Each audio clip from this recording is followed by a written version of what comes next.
2018, President Xi Jinping visited the Philippines. It was announced that it is the golden age of the relationship between China and the Philippines. I'm not a man of regret. Just like Mayor Isko, we face troubles every day, see where God brings us and try to do our best. Di ba, Mayor? Ganun yung buhay eh.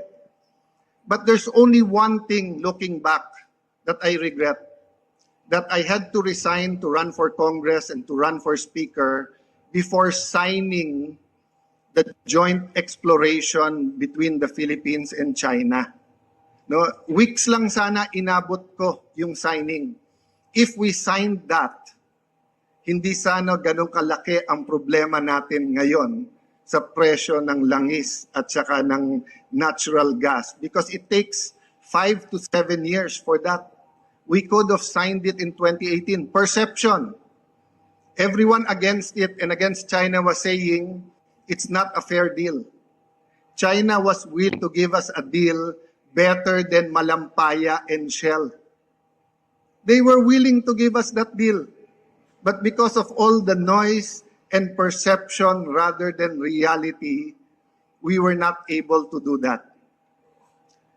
One thing I noticed about Chinese Filipinos and Chinese in general, when people see crisis, you see opportunity. Hindi po ba? In every opportunity, baka may business opportunity dyan. In every crisis. Sabi nga nung iba, never let a good crisis go to waste.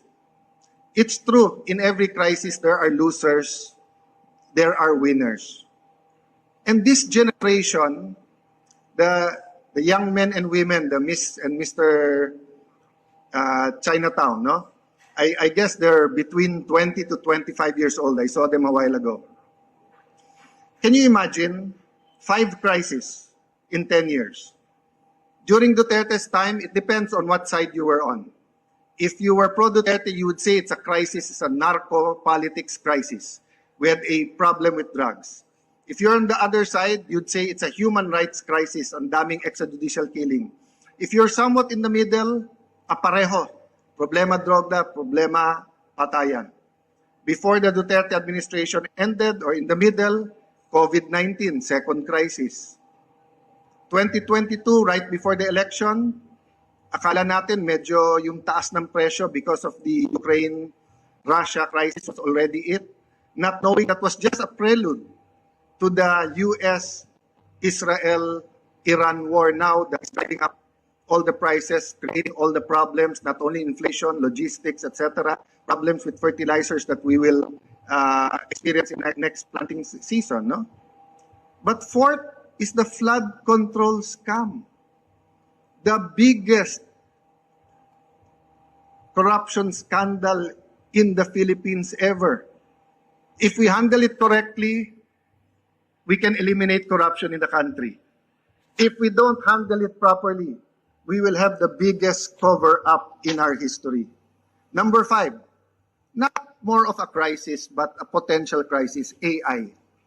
AI will change everything. So can you imagine in 10 years, 2016 to 2026, our young people, your children, have faced this. So in one sense, bugbog sila. On the other sense, they're probably more prepared for the future than we are.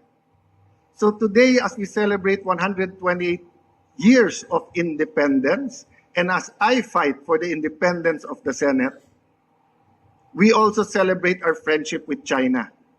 Just like the Filipino-Chinese, marami kayong struggle sa kalye. You are not where you are today because you did not struggle. You are here today with such a big event with the top leaders of our country from different fields because you struggled with us, for us. Maybe we can do the same between the countries of the Philippines and China. With the economic crisis that is here and will get worse, who will help each other? Neighbors. Neighbors. We have real problems with China in the South China Sea. But we also have real projects of friendship. When we had a problem in Marawi, China had to retool their armory or their factories for guns because we requested guns and they were not making those type of guns. They helped us during our time of need. So, it's not about being pro-US or being pro-China. It's about being pro-Philippines and saying all of them should be our friends. We should not have enemies. And that is what Filipino-Chinese is about. You don't want enemies. But whether it's in business, whether it's in government, somehow enemies just come along. Believe it or not, I'm more diplomatic, but somehow trouble finds me. But I'd rather be nowhere tonight than celebrating with you because through your achievements, each and every table here, I see there is much hope. So again, thank you for this opportunity. Mabuhay ang Filipino-Chinese, mabuhay ang relationship ng ating mahal na bansang Pilipinas and China.